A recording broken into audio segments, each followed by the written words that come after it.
Assalamualaikum warahmatullahi wabarakatuh. Saya akan membacakan buku yang berjudul Perjalanan Menuju Hidayah.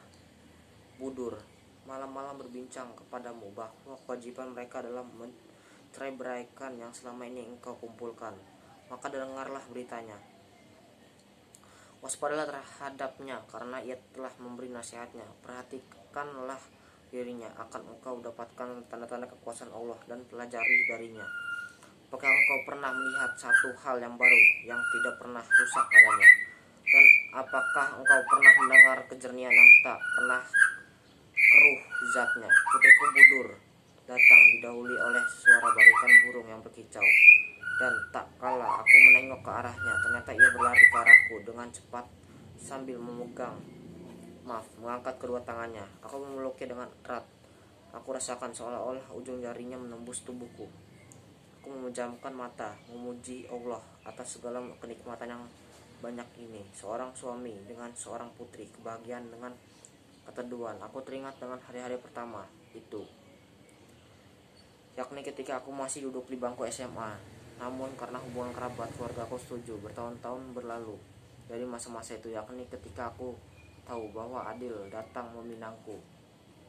Banyak wanita yang mengharapkannya itu memiliki agama dan akhlak yang baik. Setelah lama menunggu, selesailah akad pernikahan itu, yakni setelah aku memperoleh ijazah perguruan tinggi. Kami mulai memikirkan masa depan. Kami masih di permulaan jalan. Angan-angan kami besar, cita-cita kami juga banyak sekali. Ia harus menjalani ikatan dinas untuk bekerja di Arab Saudi. Ia pun berangkat sendirian, tinggal di negeri asing, sementara aku sendirian dalam kereta terasingan. Setelah aku 1,5 tahun, karena jauhnya lokasi suamiku dan karena kerinduan mendalam, aku berangkat untuk menemuinya. Sementara aku takut menghadapi perantauan baru, takut karena tidak ada teman. Bagaimana aku harus hidup jauh dari keluarga dan kerabatku. Akan tetapi aku ingat bahwa di sini ada suamiku yang menungguku.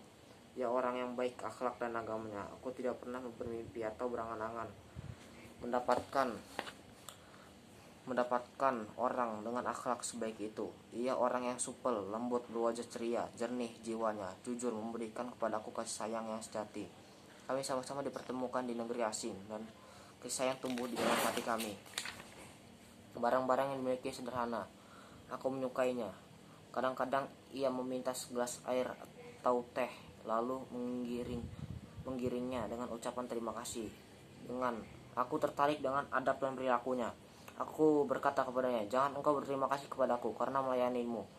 Itu adalah kewajibanku terhadapmu. Namun ia begitu memajiri dengan bagusan akhlaknya.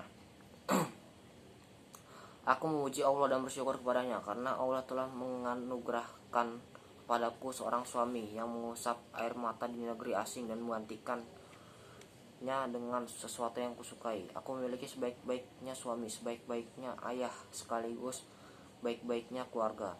Aku sudah masuk bulan-bulan akhir masa hamilku. Ia tidak pernah menyusahkan aku dengan permintaan atau menyuruhku melakukan yang tidak aku mampu. Bahkan dia selalu bertanya terlebih dahulu sebelum meminta sesuatu. Apakah engkau sedang lelah? Apakah engkau sedang lemah? Kegembiraan dan mimpi-mimpinya selalu menemani hari-hariku. Ia sering berkata, bila Allah menganugerahkan kepada kita seorang anak, akan kita beri nama Bilal. Ia amat menyukai Bilal, muazin Rasulullah. Hari-hari terakhir masa kehamilanku telah berlalu. Aku pun melahirkan seorang anak kecil bagaikan rembulan. Kami menamakannya Budur. Suatu hari aku bertanya kepadanya ketika sedang bermain-main dengan anaknya itu, apakah engkau sedih karena yang hadir adalah Budur, bukan Bilal? Suamiku menjawab, sesungguhnya ini adalah karunia Allah. Allah berfirman, dia memberikan anak-anak perempuan kepada siapa yang tidak dia kehendaki, dan memberikan anak lelaki kepada siapa yang dia kehendaki. Surat Asy-Syura ayat 49. Yang memberi karunia Budur kepada kita, niscaya juga akan memberikan Bilal kepada kita, insya Allah.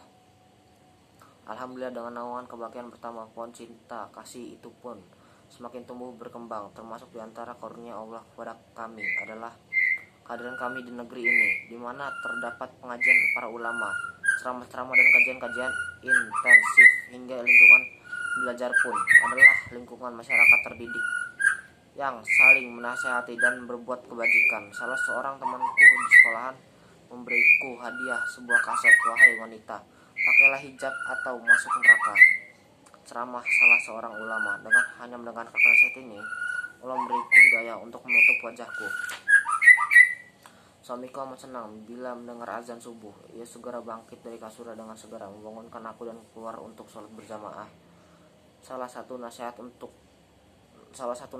kepadaku ketika aku hendak berangkat ke sekolah, "Kau adalah pendidik generasi mendatang. Hendaknya engkau bersikap ikhlas dan hindarilah mengguncing dan mengadu domba. Kalau ada kebaikan dalam ucapanmu, berbicaralah. Tidak ada kebaikan dalam ucapan yang akan membuatmu menyesal di hari kiamat nanti." Sepanjang perjalanan pulang dan pergi, kami selalu pada umumnya mendengarkan kaset salah seorang ulama.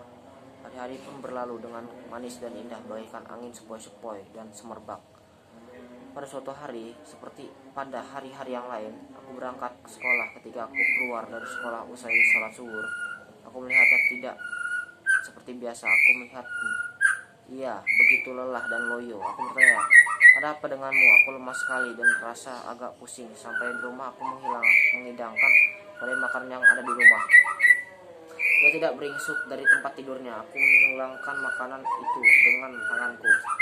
Aku kembali bertanya kepadanya, "Apa yang terjadi denganmu?" Ia kembali menjawab, "Aku capek sekali dan butuh istirahat." Aku meninggalkannya tidur hingga datang waktu asar. Aku membangunkannya, namun ia tidak mampu bangkit. Aku segera menghubungi tetangga dan pergi membawanya bersama mereka ke rumah sakit.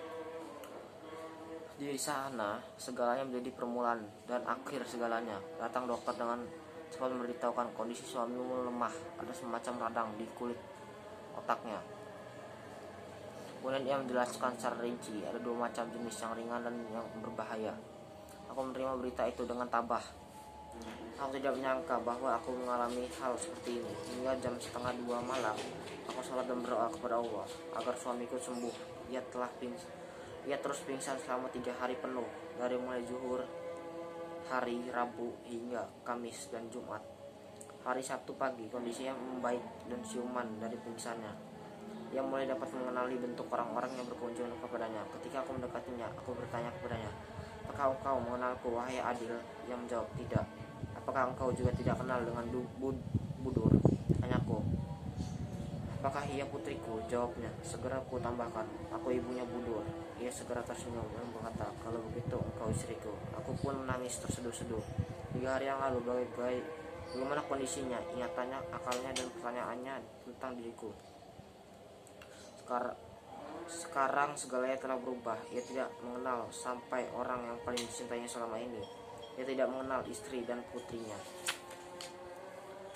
Aku lama sekali berpikir dan tidak pernah lupa berzikir kepada Allah, dan aku tergugah oleh suara imam ketika membaca Al-Quran. Seolah-olah ia berbicara kepadaku, "Wahai orang-orang yang beriman, ambillah pertolongan dari kesabaran dan sholat. Sesungguhnya Allah selalu bersama orang-orang yang bersabar."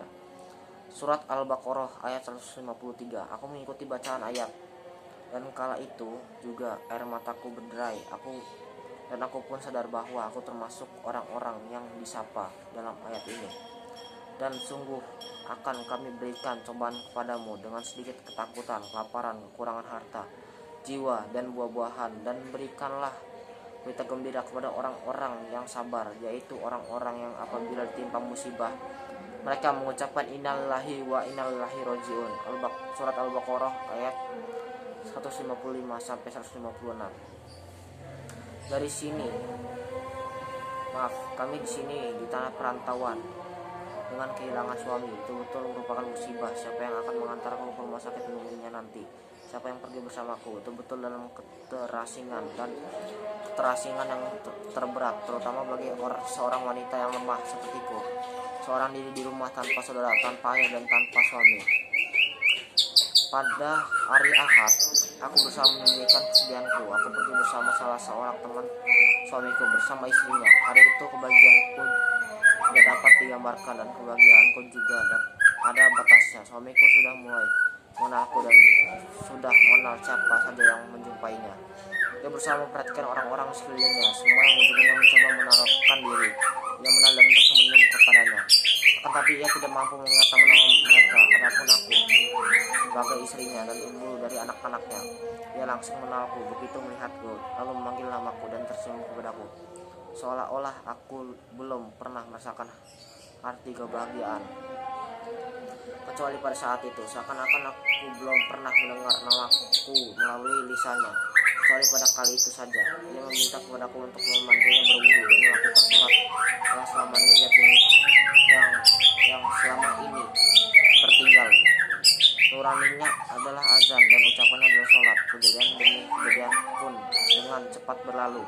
Pada hari Senin dipindahkan ke ruangan isolasi karena virus telah tersebar pada tubuhnya dan panas tubuhnya meningkat. Hari itu jadi hari yang bersejarah baginya. Pada hari itu aku mengunjunginya dari jam 3 hingga jam 5 dan dari jam 7 hingga jam 9, dan Allah menghendaki diriku untuk bersamanya dari jam 3 hingga jam 9. Aku meletakkan kompres di wajah dan tangan dan kakinya. Akan tetapi panasnya tetap meningkat. Aku mulai membaca Al-Quran dengan suara yang terdengar olehnya. Ketika aku berhenti sejenak untuk meletakkan kompres di atas kedua kakinya, ia berkata, nyalakan saja tape recorder untuk merekamnya. Aku gembira dan berkata, engkau ingin mendengar bacaan Al-Quran, wahai Adil? Ia mendengar, tentu saja. Aku melanjutkan membaca Al-Quran hingga datang waktu kunjungan kedua. Datanglah berkunjung sebagian teman dan rekan-rekannya, di antaranya seorang teman yang konsekuen dalam ajaran Islam, yang juga menyukai dan mencintainya. Ketika melihatnya, suamiku tampak gembira sekali. Ia mengulurkan tangannya untuk menyalaminya. Tetapi kegembiraanku lebih besar lagi. Aku pun mengulurkan tanganku dengan cepat dan menyalami suamiku itu, dan ternyata itu adalah salam dan jabatan di tangan terakhir dengannya. Aku pulang ke rumah dalam keadaan hati kosong. Jiwaku merasa sendu. Aku amat sedih sekali. Aku memohon ketabahan dari Allah. Seiring dengan datangnya fajar di hari Selasa, muazin mengangkat suara mengumandangkan azan. Allahu Akbar, Allahu Akbar. Adil membuka kedua matanya dan duduk tanggung di atas tempat tidurnya. Satu matanya memandang ke arah langit. Kemudian ia berkata, menurunkan badannya dan menutup kedua matanya. Ruhnya naik ke haribaan Allah. Setiap manusia memiliki akhir kehidupan. Akhir kehidupannya telah tiba. Pada harinya, ia masih menjadi penduduk dunia. Di sore harinya, ia telah menjadi penghuni akhirat. Di pagi harinya, aku mencari orang yang mau mengantarkanku ke rumah sakit. Salah seorang tetangga secara suka rela mengantarkanku bersama istrinya. Aku merasa bahwa ada sesuatu terjadi pada diri suamiku. Akibat panas yang terus menerus, kami sudah berada di samping rumah sakit. Tetanggaku berkata, tunggulah di sini, biar saya bertanya tentang keadaannya. Tetanggaku pergi cukup lama, atau hanya perasaanku saja yang demikian. Aku tidak mampu bersabar menunggunya. Ketika aku berniat masuk ke rumah sakit menunggunya, tiba-tiba ia datang dengan menundukkan kepalanya. Ia berkata, suamimu sudah meninggal dunia. Bersabarlah. Aku bertanya, apakah mereka sudah membawanya pergi dari sini? Belum, jawabnya. Kalau begitu aku harus melihatnya, kataku, dan memaksa keinginanku tersebut. Kami pun pergi bertiga. Sementara aku sendiri mengulang firman Allah, innalillahi wa innalillahi roji'un. Saya berjalan segera mempercepat langkah menuju kamarnya, dan ternyata ia sudah membujur di atas kasur dan ditutup dengan kain. Saya membuka penutup, ternyata wajahnya penuh dengan ketenangan dan kabar gembira. Saya tidak merasakan kecuali saya mengecupkan keningnya. Selamat masuk surga, bertemu dengan bidadari. Mereka menyuruh aku keluar. Dengan lisanku mengatakan, innalillahi wa innalillahi roji'un. Ya Allah, berilah aku pahala dan musibahku ini, dan berilah aku pengganti yang lebih baik. Benturan cobaan pertama itu begitu kuat. Rasa sakit pun sedikit demikian besar. Akan tetapi aku berharap pahala dari musibahku itu kami mengebumikannya di sini, di tanah yang dia cintai. Keceriaan tampak pada orang-orang di sekitarku. Mereka menghitung-hitung kebaikannya bagaimana ia menjaga sholat. Aku memuji Allah atas penutup kehidupannya yang baik itu. Aku memikirkan keadaan hidup di dunia ini. Bila ia memberi, pasti akan mengambilnya lagi. Bila ia memberi kegembiraan, pasti akan membuat menangis. Bila ia menyenangkan, pasti akan memberi kesedihan pula. Hanya beberapa saat saja aku berada di antara kegembiraan dan kesedihan, antara senyuman dan air mata. Hari ini keterasingan kembali kepada diriku. Aku kembali kepada kesendirianku. Aku kehilangan Adil. Namun Rob Adil tetap tekal adanya. Allah tidak akan menyia-nyiakan diriku dan juga putriku Budur. Dialah yang maha pengasih dari segala yang pengasih. Cukup sekian yang saya bacakan. Apabila ada kesalahan dalam membaca, mohon maafkan. Saya akhiri. Wassalamualaikum warahmatullahi wabarakatuh.